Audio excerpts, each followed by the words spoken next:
Ladies and gentlemen, welcome back to the analysis of YOLENO TV. I hope you're well from wherever you're watching this channel. Now, yesterday, Raila Odinga unveiled his dream of Africa at the Addis Ababa. And for those of you who followed that story, ladies and gentlemen, you must have realized that there was a lot of support from the youthful parliamentarians of Africa. So I want to take you to a certain video of Raila Odinga releasing his statement on his vision for Africa. But also, before I take you there, I know you already know that MAHMOUD Yusuf is the main competitor of Raila Odinga. But if you look at what has been happening in Africa, Raila is getting a lot of political support, and going by the look of things, personally, I think I give Raila Odinga a 60 to 70% chances of scooping this seat. So before I share that video, ladies and gentlemen, there are several reactions from those youthful parliamentarians of Africa. So before I take you there, please, I'd like to kindly urge you to go below there and like this video. It's so important if you like this video. And also don't forget to subscribe to our channel. That is the only way you support this channel. Thanks so much for that support. Without wasting a lot of time, let us delve into this speech of Raila Odinga. I believe this speech must have shook or must have shaken MAHMOUD Yusuf, who is the main competitor of Raila Odinga. So without wasting a lot of time, watch this video.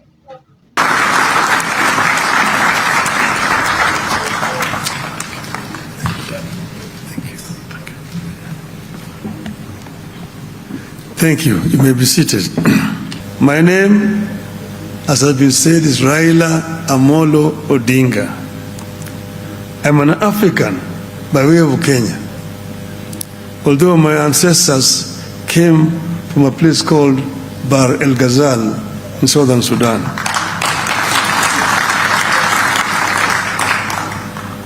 I am a mechanical engineer by training, a businessman, a former prime minister, a grandfather of 5, a father of 4, a husband of 1,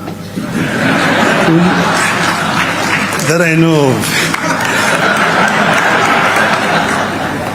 and a lifelong servant of Africa, but you may call me also Baba. Many of you have heard of me because of politics, which, as you know, can be a challenge. 2.5 weeks ago, we were here in Addis Ababa to come at the launch of the refurbished African Hall, where the Organization of African Unity was founded in May 1963. At that time, I came under a different category. I was invited as a descendant of my father, who was one of the founding fathers of the Organization of African Union. At that time, a big part of Africa had already been liberated. They were represented by presidents. But there was part of Africa which was not free. Kenya was being one of them. Kenya, Zimbabwe, Zambia, then Rhodesia, Mozambique, Swaziland, now Eswatini, South Africa, Basuto land then, now Lesotho, Bechuana land then, now Botswana, West Africa, now Namibia, Equatorial Guinea, Guinea-Bissau, Sao Tome and Principe, and Cape Verde. So, in that congregation of the African leaders, presidents, the two people who spoke on behalf of the liberation movements, and that was Nelson Mandela, Jaramogi Oginga Odinga. So now we were invited as the descendants of the founding fathers to witness the opening of that hall. Now my extensive travels across the length and breadth of Africa have exposed me to the enormous riches and unexploited opportunities in our great continent.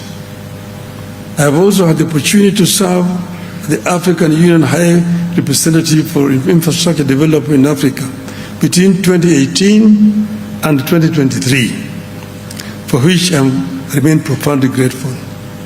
But I've also represented the AU in other capacity. When Ivory Coast was in turmoil, the then chair of the AU, Mr. Jean Ping, approached me and asked me to be the African Union representative to mediate in the crisis in Ivory Coast. I have also been involved in other peace initiatives in Burundi under Maldimu Julius Nyerere to negotiate peace in Burundi. I was also involved in Mozambique when there was a crisis, when the opposition had refused to accept the results and they needed somebody to go and bring them together. I was involved in the negotiations in Mozambique. So I understand Africa from other perspectives. But I was asked by the current chair to be the High Representative of Africa on the field of infrastructure. And I know most of the representatives here from that perspective. This position gave me the opportunity to further appreciate Africa's myriad infrastructural and associated challenges. Here we were dealing with several infrastructure across the continent. We're dealing with trans-African highways, because Africa has got a elaborate program, PIDA, Program for Infrastructure Development in Africa, with presidential champions for all these infrastructure projects. But there are several challenges that are being faced.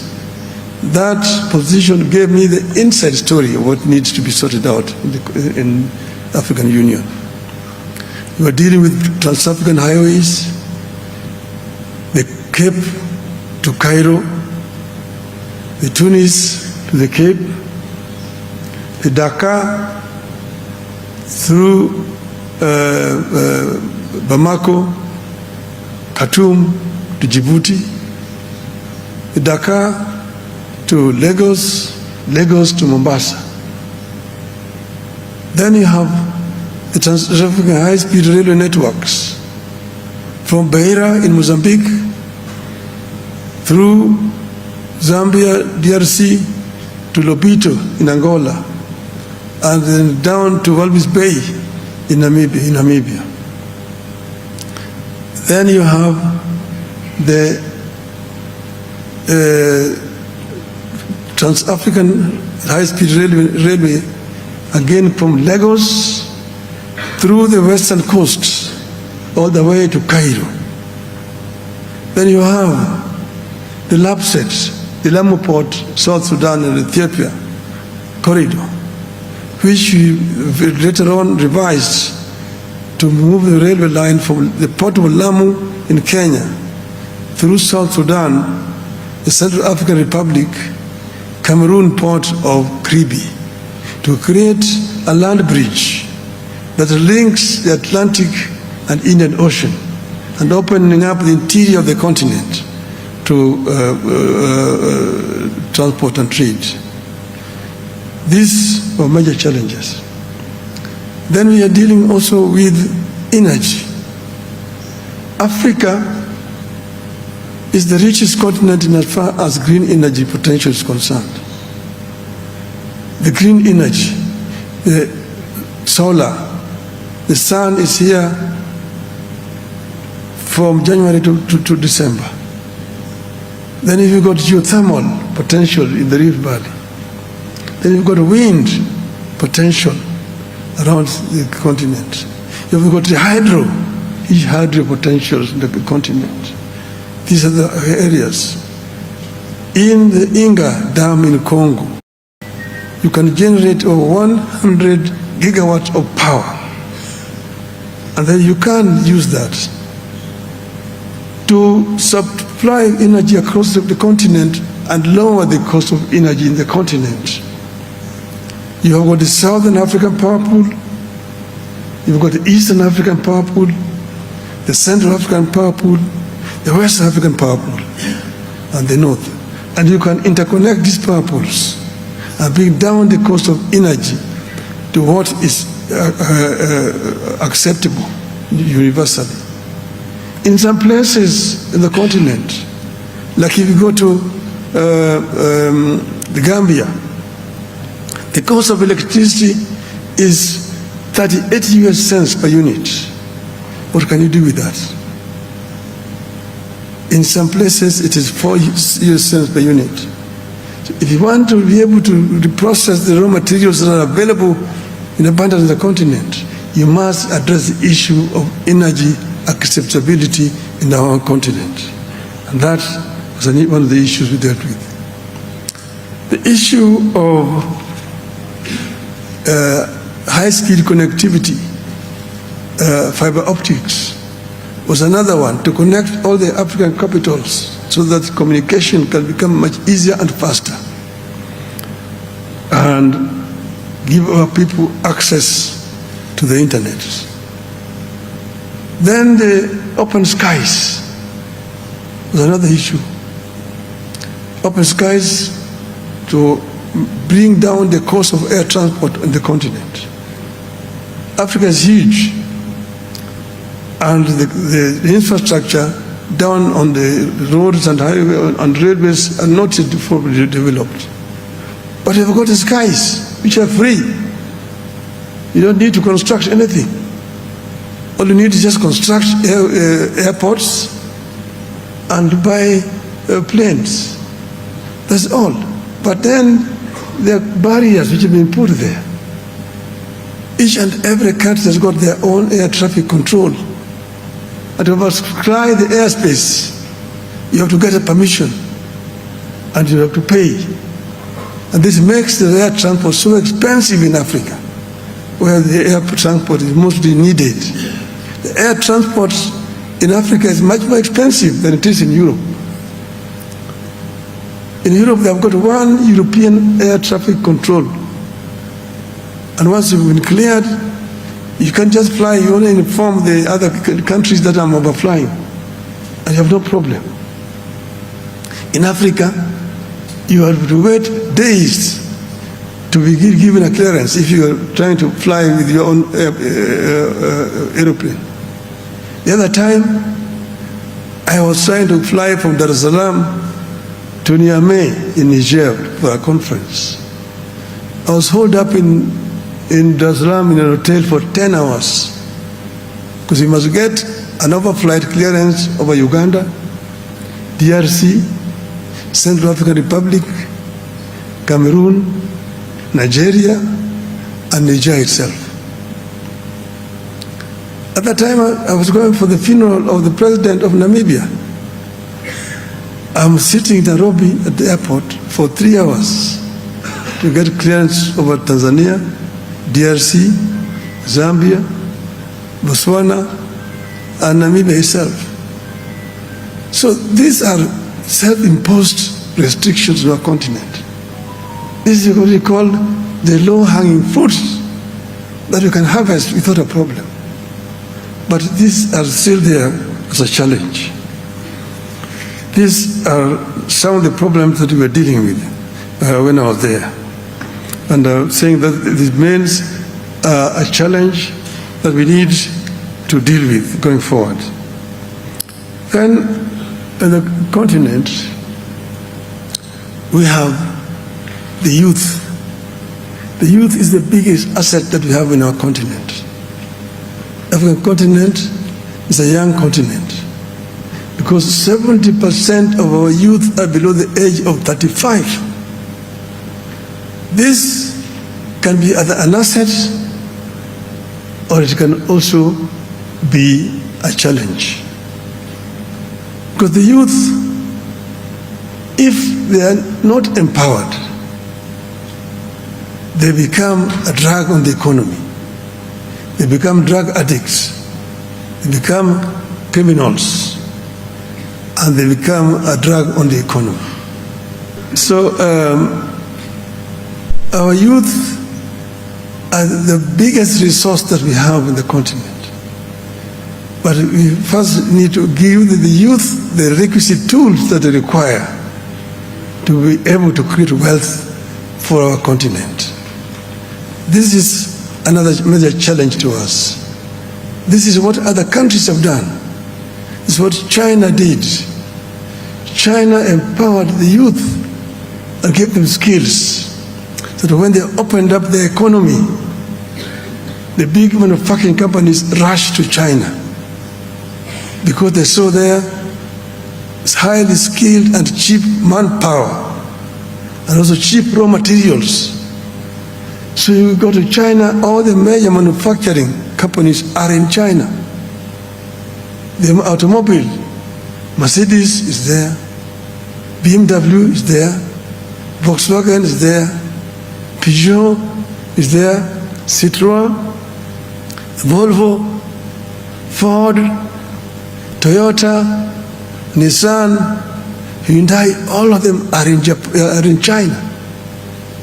In Germany, they tell me it is cheaper to manufacture a Mercedes-Benz in China and ship it back to Germany than the one manufactured in Stuttgart, Germany. Very well, ladies and gentlemen. That is just a section of what Raila Odinga delivered, a section of the video that has details about what Raila Odinga delivered as his vision for Africa. Many people like Raila Odinga because of the history he has of Africa. So he has the vision.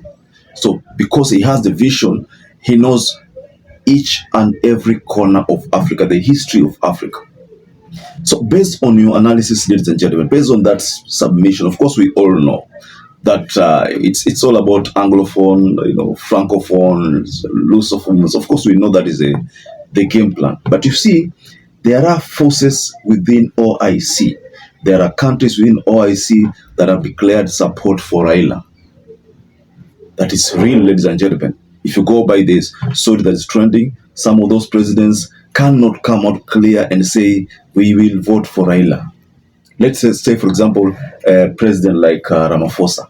Ramaphosa can't come out publicly and say he's going to vote for, MAHMOUD or Raila. But of course, we know that OIC are going to vote for MAHMOUD. And we also know that South Africa is part of the OIC countries. But South Africa might vote, Raila Odinga's way. Of course, we know Uganda is also part of the OIC. But we know that Uganda will not vote for Mahmoud Yusuf. But Uganda made their stand known publicly. Somalia is part of the OIC. But we know Somalia might vote for Raila Odinga because they are part of the East African bloc. Djibouti is going to put a lot of pressure on Raila Odinga, but it's just a matter of time before we find out the actual winner of the AUC bid. So, ladies and gentlemen, I'd like to rest my case there, but you can just go below in the comment section and offer a reaction regarding that statement from Raila Odinga. So perhaps if you watch this video and you've not subscribed, take 1 second and subscribe, like this video. Until you catch up again, stay safe and stay blessed.